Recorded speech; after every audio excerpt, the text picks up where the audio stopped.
بسم اللہ الرحمن الرحیم۔ سورہ طور آیت نمبر 20۔ اللہ تبارک و تعالی متقی، پرہیزگار، نیک لوگوں کو جنت میں داخلہ عطا فرمائے گا، اور جنت میں انہیں ہر غم سے، ہر فکر، ہر پریشانی سے محفوظ و مامون فرمائے گا۔ جنت میں کسی بھی قسم کا غم، فکر اور پریشانی نہیں ہوگی۔ جنتی کس انداز میں جنت میں بیٹھے ہوں گے، رب العالمین ارشاد فرماتا ہے، متقیین، تکیہ لگائے بیٹھے ہوں گے، علی سرور، تختوں پر، مصفوفہ، جو قطار در قطار بچھے ہوں گے، متقیین علی سرور مصفوفہ،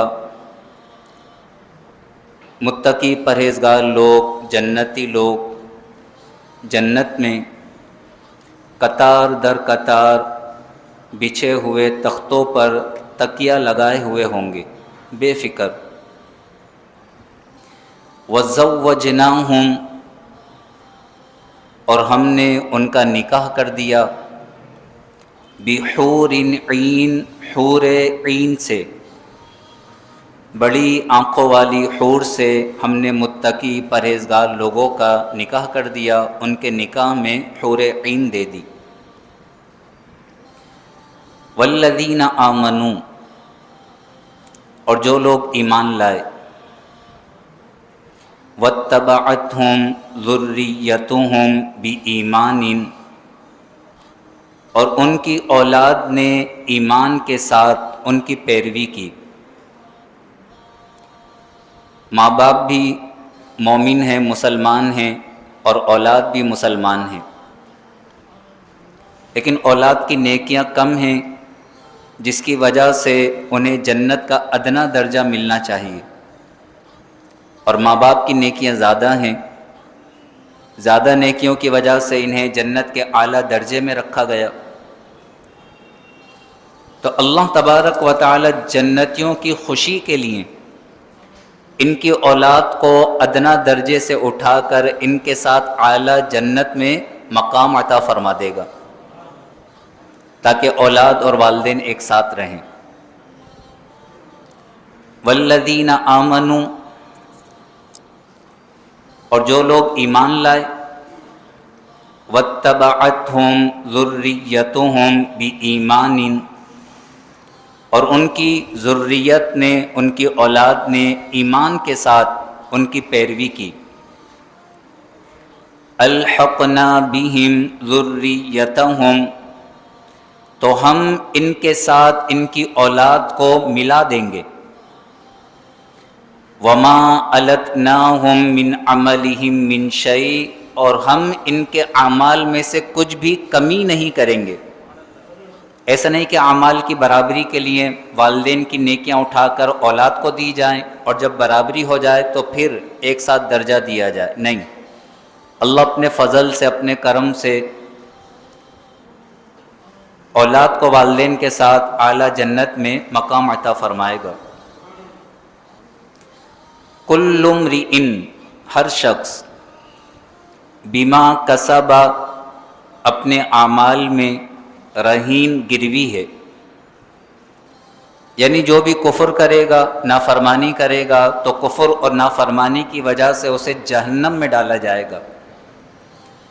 کل امرئ، ہر شخص، بما کسب رہین، اپنے اعمال کی وجہ سے رہین، گروی ہے، یعنی اللہ تو یہ چاہتا ہے کہ اپنے بندوں کو جنت میں داخلہ عطا فرمائے، اور اس نے جنت کی راہیں بھی بتا دیں، لیکن انسان ہی ظلم اور زیادتی کر کے، کفر اور نافرمانی کر کے ایسے اعمال اختیار کرتا ہے کہ پھر اسے جہنم میں، عذاب میں گرفتار کیا جاتا ہے۔ اور جہاں تک جنتیوں کا معاملہ ہے، وَأَمْدَدْنَاهُمْ اور ہم ان کی مدد کریں گے جنتیوں کی، بِفَاكِهَةٍ میووں سے، وَلَحْمٍ اور گوشت سے، مِمَّا يَشْتَهُونَ جو وہ چاہیں، جنتی جو چاہیں گے، جس پرندے کا گوشت، جس جانور کا گوشت، جو میوہ، جو پھل، اللہ تبارک و تعالی ان کی مدد فرمائے گا، ان کی نعمتوں میں اضافہ ہی ہوتا چلا جائے گا۔ ایسا نہیں کہ کوئی جنت کی نعمت ختم ہو جائے۔ یتنازعون فیہا کأسن، یہ جنتی جنت میں ایک دوسرے سے جام لیں گے، کأسن چھلکتے ہوئے جام، جس میں شراب طہور ہوگی، پاکیزہ شراب۔ لا لغو فیہا، اس جام میں کوئی بےہودگی نہیں ہوگی، ولا تأثیم اور نہ ہی کوئی گناہ کی بات۔ دنیاوی شراب ناپاک ہوتی ہے، حرام ہے، پینے والے کی عقل تباہ ہو جاتی ہے۔ جنت میں جو شراب کے چشمے ہیں وہ شراب طہور ہے، پاکیزہ خوشبودار شراب، اس کے پینے سے نہ تو کوئی بےہودگی ہوگی اور نہ ہی کوئی گناہ ہوگا، بلکہ انسان کے لطف میں، لذت میں اضافہ ہو جائے گا۔ وَيَطُوفُ عَلَيْهِمْ غِلْمَانٌ لَهُمْ، اور ان جنتیوں کے ارد گرد ان کے غلمان، نوجوان خادم پھر رہے ہوں گے۔ یطوف چکر لگانا، پھرنا۔ وَيَطُوفُ عَلَيْهِمْ غِلْمَانٌ لَهُمْ، اور ان کے غلماں، ان کے نوجوان خادم ان کے ارد گرد گھوم رہے ہوں گے۔ حضرت عبداللہ ابن عمر نے فرمایا کہ اللہ تبارک و تعالی ہر جنتی کو 1000 نوجوان خادم عطا فرمائے گا۔ جیسے جنت میں حوریں ہیں، اسی طرح جنتی غلمان ہیں، جنتی خادم جو اللہ نے خاص جنتیوں کے لیے جنت میں پیدا فرمائے ہیں، غلمان۔ وہ نوجوان خادم کس قدر خوبصورت ہوں گے، کس قدر، کَأَنَّهُمْ لُؤْلُؤٌ مَّكْنُونٌ، گویا کہ وہ چھپا کر رکھے ہوئے موتی ہوں۔ لؤلؤ موتی، مکنون جنہیں چھپا کر رکھا گیا ہو۔ کسی چیز پر جب نگاہ بھی نہ پڑے اور کسی نے چھوا بھی نہیں ہو تو وہ موتی انتہائی صاف ستھرے ہوتے ہیں۔ فرمایا جنتی جو خدام ہوں گے 1000 کم از کم، اور زیادہ کی کوئی حد نہیں، اللہ تبارک و تعالی انہیں اس قدر حسن عطا فرمائے گا کہ جیسے چھپا کر رکھے گئے موتی۔ ایک شخص نے حضور علیہ الصلوۃ والسلام خدمت میں عرض کی کہ یا رسول اللہ، جب خدام کی خوبصورتی اور حسن کا یہ عالم ہے تو جس جنتی کو یہ خدام دیے جائیں گے، جو مخدوم ہوگا وہ کس قدر خوبصورت ہوگا؟ تو حضور علیہ الصلوۃ والسلام نے فرمایا اس جنتی کو خوبصورتی میں ان خدام پر ایسے ہی فضیلت ہوگی جیسے 14ویں رات کے چاند کو ستاروں پر۔ جنتی کا حسن زیادہ ہوگا۔ وَأَقْبَلَ بَعْضُهُمْ عَلَى بَعْضٍ، اور یہ جنتی ایک دوسرے کی طرف متوجہ ہوں گے۔ اقبل رخ کرنا، یہ جنتی ایک دوسرے کی طرف متوجہ ہوں گے۔ یتساءلون، ایک دوسرے سے پوچھیں گے۔ کیا پوچھیں گے؟ جنتی جنت میں بیٹھ کر ایک دوسرے سے پوچھیں گے کہ بتاؤ تم دنیا میں کیا کیا کرتے تھے کہ جس کی وجہ سے تمہیں جنت میں داخلہ ملا اور اللہ نے تمہیں یہ انعامات دیے ہیں، وہ عمل کیا ہے؟ یہ بڑی پیاری آیت ہے۔ جنتی جنت میں ایک دوسرے کی طرف متوجہ ہو کر پوچھیں گے کہ بتاؤ تم دنیا میں کیا اچھا عمل کیا کرتے تھے جس کی وجہ سے تمہیں یہ نعمتیں ملی ہیں۔